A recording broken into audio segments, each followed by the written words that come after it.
बढ़ते हैं आगे और रुख अगली खबर का करेंगे। बड़ी जानकारी, बीजेपी केंद्रीय चुनाव समिति की बैठक में उम्मीदवारों के नाम तय हो चुके हैं। आज आपको बता दें कि जारी हो सकती है तीसरे और चौथे चरण के प्रत्याशियों की सूची। तीसरे चरण की आपको बता दें कि 59 और इसी के साथ ही चौथे चरण की अगर बात की जाए तो 60 सीटों पर उम्मीदवारों का नाम तय हो चुका है। इसी के साथ ही जिला, क्षेत्र और प्रदेश पैनल के साथ सर्वे की रिपोर्ट के आधार पर नाम तय किए गए हैं, जिस तरह से जानकारी मिल पा रही है। और साथ ही साथ ये जानकारी भी कि इस दौरान कुछ विधायकों का भी टिकट काटा जा सकता है।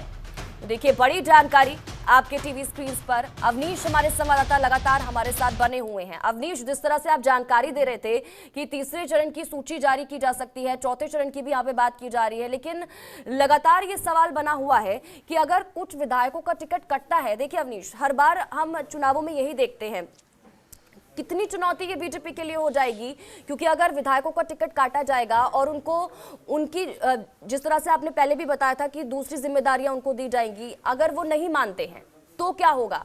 बीजेपी के लिए कितना घाटा चुनावों में? देखिए, साफ है कि अगर बात की जाए चुनाव की, तो चुनाव में जो भारतीय जनता पार्टी का जो कोर कैडर है, उस कैडर के अंदर एक संस्कृति चलती है कि अगर उनको प्रत्याशी नहीं बनाया जाता है तो उनको संगठन में जगह दी जा सकती है, उनको किसी और दायित्व दिया जा सकता है। उसी के साथ भारतीय जनता पार्टी अनुमान लगा रही है कि जिन विधायकों का टिकट कटेगा उनको संगठन में जगह दी जा सकती है, या उन्हें कहीं का प्रभारी बनाया जा सकता है, या कोई अलग जिम्मेदारी दी जाएगी।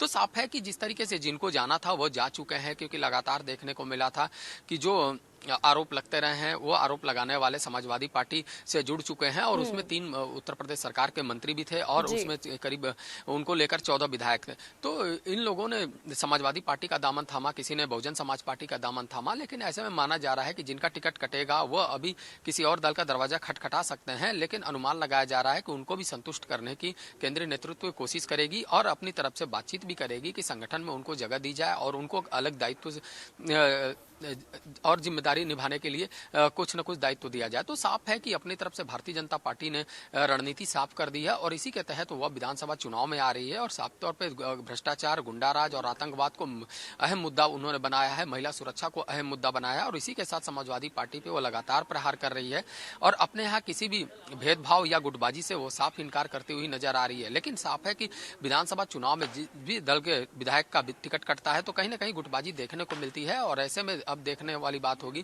कि जिस तरीके से जो टिकट कटेगा उसमें कितनी गुटबाजी होती है। लेकिन पहले और दूसरे चरण में भी कई विधायकों के टिकट कटे थे। उन विधायकों में से सिर्फ एक ही ऐसे विधायक थे जिन्होंने बहुजन समाज पार्टी का दामन थामा है। बाकी सब किसी विधायक की तरफ से किसी प्रकार की प्रतिक्रिया नहीं आई है, क्योंकि भारतीय जनता पार्टी ने पहले ही तय कर दिया था कि उनकी जो लोकतांत्रिक पार्टी है उनके यहाँ सभी का सम्मान है। ऐसे में सर्वे के आधार पर ही प्रत्याशियों का चयन किया जा रहा है, और उसमें ज्यादातर जो सिटिंग विधायक हैं उनको टिकट दिया जा रहा है। कुछ ही चंद ऐसे विधायक हैं जिनकी भूमिका नकारात्मक रही है, ऐसे में उनका टिकट काटा गया है और उनको दूसरी जिम्मेदारी दी जा सकती है। चलिए ठीक है, बहुत बहुत शुक्रिया अवनीश इन तमाम जानकारी के लिए और हमारे साथ जुड़ने के लिए। खबरों के निष्पक्ष विश्लेषण के लिए सब्सक्राइब करें Janatantra TV and press the bell icon. Never miss any update.